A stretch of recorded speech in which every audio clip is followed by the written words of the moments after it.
Assalamu alaikum wa rahmatullah.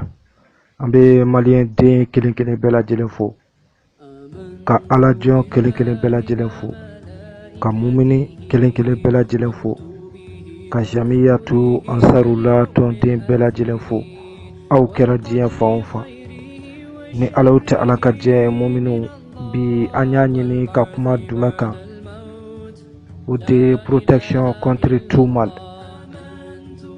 O ye jumɛn? An y'a ɲini bi ka fayida belebele di mumini kelen kelen bɛɛ lajɛlen ma, alajɔn kelen kelen bɛɛ lajɛlen ma. Dugukila fɛ Ala deli ka di maa minnu ye, zikiri ka di maa minnu ye, wazifa ka di maa minnu ye. An ye nin kɛrɛnkɛrɛnya aw kama. O ye jumɛn? I k'a dɔn k'a fɔ an bɛna fayida mun di, an b'a di cogo min maa o maa n'i ye a kɛ ten, an bɛ a fɔ cogo min n'i ye a kɛ ten, i k'a dɔn k'a fɔ i bɛ Alaw ta Ala jɔyɔrɔ ye. O ye jumɛn? I bɛ araka 4 kɛ, ni o ye jɔ 4 ye. Prière à faire en 4 araka. Fayida in na i bɛ na araka, i bɛ saliji ta, i kɛlen kɔ ka saliji ta, i bɛ jɔ 4 de kɛ. Araka 4, araka fɔlɔ i bɛ jumɛn fɔ? An bɛ na o de fɔ. Araka fɔlɔ ni o ye première araka ye. Araka fɔlɔ i bɛ suratul Quraish kalan, surat Quraish 40 fois. Yani i bɛ suratul Quraish kalan 40 fois siɲɛ 40, i bɛ fɔlɔ ka Fatiha kalan. I bɛ na i kɛlen kɔ ka seliji ta, ka i jɔ araka 4. Araka fɔlɔ i bɛ Fatiha kalan siɲɛ 1. O kɔfɛ i bɛ suratul Quraish kalan siɲɛ 40. O kɔfɛ i bɛ na araka 2, i bɛ Fatiha kalan siɲɛ 1 ka suratul Quraish kalan siɲɛ 30. Araka 2 i bɛ Fatiha kalan siɲɛ 1 ka surat Quraish kalan siɲɛ 30. Araka 3 i bɛ Fatiha kalan siɲɛ 1 ka surat Quraish kalan siɲɛ 20. O ye araka 3nan ye. 3e araka i bɛ Fatiha kalan siɲɛ 1 ka surat Quraish kalan siɲɛ 20. Araka 4nan ni o ye dernière araka ye. Araka laban ni o ye araka 4nan ye. I bɛ na i bɛ Fatiha kalan siɲɛ 1. O kɔ i bɛ suratul Quraish kalan siɲɛ 10. Hakilila a bɛ faamu. Première araka Fatiha plus surat Quraish 40 fois. Deuxième araka Fatiha 1 fois plus surat Quraish 30 fois. Troisième araka Fatiha 1 fois plus surat Quraish 20 fois. Quatrième araka Fatiha 1 fois plus surat Quraish 10 fois.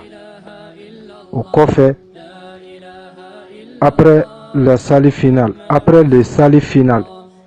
i kɛlen kɔ ka salamu bila waati mun, seli kɔfɛ i tilalen seli la, i bɛ jumɛn de fɔ? I bɛ na i bɛ a fɔ i tilalen kɔ seli la, i kɛlen kɔ ka salamu bila waati mun, i tilalen araka 4 na, i kɛlen k'a fɔ assalamu alaikum wa rahmatullah, i kɛlen kɔ ka salamu bila. O kɔ i bɛ i sigi ni kɔlɔsi de bɛ i bolo, walima n'i bɛ a jate ni i bolongɔni den de ye. I bɛ a fɔ hajabtu nafsi bihijabi ilayhi, hajabtu nafsi bihijabi ilayhi, hajabtu nafsi bihijabi ilayhi, hajabtu nafsi bihijabi ilayhi, hajabtu nafsi bihijabi ilayhi. An b'a fɔ dɔɔni dɔɔni yaasa bɛɛ lajɛlen bɛ se ka a faamu. Hajabtu nafsi bihijabi ilayhi. I bɛ nin fɔ, nin ye kuranɛ kolo de, i b'a fɔ 313 fois siɲɛ 313. Nin ye kuranɛ kolo de, kuranɛ surat 3 verset 160, surat 3 verset 160. N'i taara kuranɛ dayɛlɛ i bɛ nin sɔrɔ yen. Hajabtu nafsi bihijabi ilayhi. A tradition o ye jumɛn? A kɔrɔ ye jumɛn? Si Allah vous donne son secours, nul ne peut vous vaincre. Si Allah vous donne son secours, nul ne peut vous vaincre. I k'a dɔn k'a fɔ ni Alahu Ta'ala ye maa o maa dɛmɛ, maa si tɛ se ka e kɛlɛ. Dabali jugu, subaga jugu, ko gɛlɛyala cogo o cogo, i ka a di Ala ma. An ko ten ni fayida belebele nafa jumɛn de bɛ nin na? O yɔrɔ de filɛ nin ye sisan. I kɛlen kɔ ka hajabtu nafsi bihijabi ilehi, i kɛlen kɔ k'o fɔ siɲɛ 313. Sisan i bɛna i b'i concentré, i bɛna duwawu de kɛ. I b'i concentré, o y'a sɔrɔ i ɲinana nin dunuya in kɔ, i ɲinana yan problème ni soucis kɔ. I kɛlen do k'i dusukun ɲɛsin Alahu Ta'ala de la. I k'a dɔn k'a fɔ hamina ko mana gɛlɛya cogo o cogo, anw ko ten maa mun bɛ nin fayida kɛ ka caya, a dɔn k'a fɔ hamina ko gɛlɛn mun bɛ i la, n'i sera nin yɔrɔ in na, a laban yɔrɔ de yan i b'i dusukun concentré ka hamina ko doyan de.